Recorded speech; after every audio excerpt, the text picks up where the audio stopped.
All right, I'm going to go from left to right, just give you a quick overview. Down below, this vehicle is equipped with a trailer brake controller. That's where your adjustments are for your trailer brakes.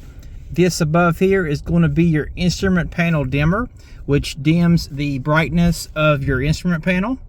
Up above here to the wipers, this simply turns them on and off, and you're going to use this little dial to do your turn signals. But there's your wiper controls are here, as well as your high beams. You push this forward and that'll turn your high beams on. All right, now we got these buttons here. This is going to be for your cruise control. You'll push this button here to turn the cruise control on, this to erase the memory. And then once your cruise is turned on, you'll push down here to set, and then this up and down for 1 mile an hour increments, up or down. This is your Ford collision alert. What I was telling you about the housing is up here. That's going to tell you how close you are to another vehicle. And over here you have your push to talk button, and your answer and hang up button is right here. It's a dial. This simply brings up your music information, which shows up here on the screen. And this button here will just go through the different displays. If you tap the button real hard, it will change the displays. Kind of hard to see, I do apologize. There's a better view of those displays there. On the display, you do have your speed, what drive you're in, what side of the fuel tank is on for your vehicle. It's on the driver's side. It has a fuel tank of fuel. If I hit that button again, it's going to give you the Google Maps. You just got to turn location on the screen there with your Google Assistant. Went ahead and turned the map location on. That's going to display where you're at. And if you hold this button down again, that's going to go up to your different displays. You have a clean display with less information. It just comes down to what you're wanting to do with it.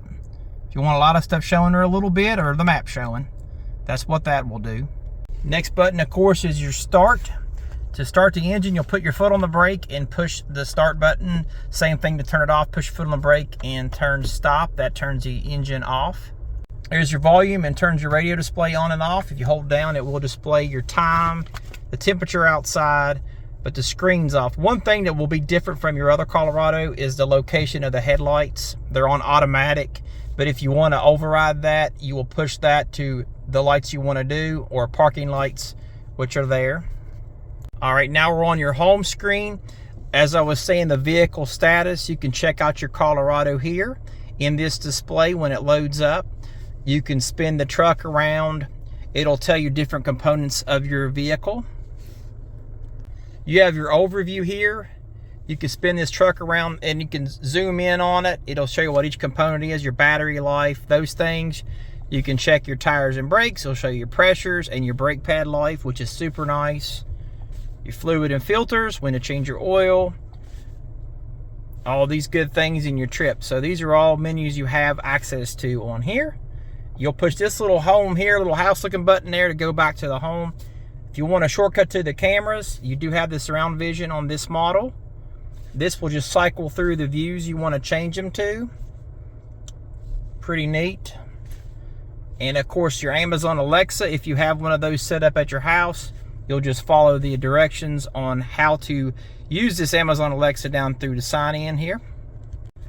Now, if you want to get real deep into the Colorado settings, there is a settings menu, and I will tell you now, there is a lot to go through on here, on each one. So I do recommend one day taking some time and going through each of these menus. Now, to set the channels, you'll go to audio. You'll find a channel that you like. Let me go to AM, FM here. You can either do it the old way, or you can actually type in the channel you want and hit go, and it'll remember that. So I'm going to save this for you and get the front page here. Hold down till it beeps and it's saved. All right, and here's how your HVAC system is set up. It is the same as your old Colorado. Your fan is here. This is simply the functions for the defog, defrost. All your AC controls are there, what direction the air is blowing, and of course your temperature control is here. Got a little warmer out there today. It was kind of cold this morning. That's how you can make it cold and hot.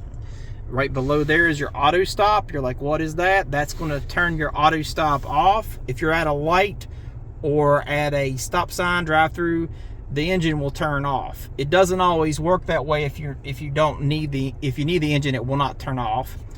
So for instance, if you're running the air conditioner full blast, it's not going to do the auto stop at all. Hazard lights are down here, and of course that's your lane departure warning, lane keep assist. What will happen, you'll notice when you're doing that, not using your turn signal, you'll just get like a little nudge on the wheel letting you know you're going out of your lane. Down below you have a USB-C and a USB-A for charging. The transfer case is in a different place. You simply push the transfer case to where you want to shift to. That's all there is to it. Right below here is your parking brake. To set that, you put your foot on the brake and lift up. That sets it. And you push your foot on the brake and push down. That releases it. Right above the mirror, you've got your OnStar system. This is used to end and make a call with your OnStar system. This is to contact OnStar. And then this is your emergency SOSs for a life-threatening situation. If you see a car wreck, you'll be able to push that. You do get this trial with the OnStar that you have.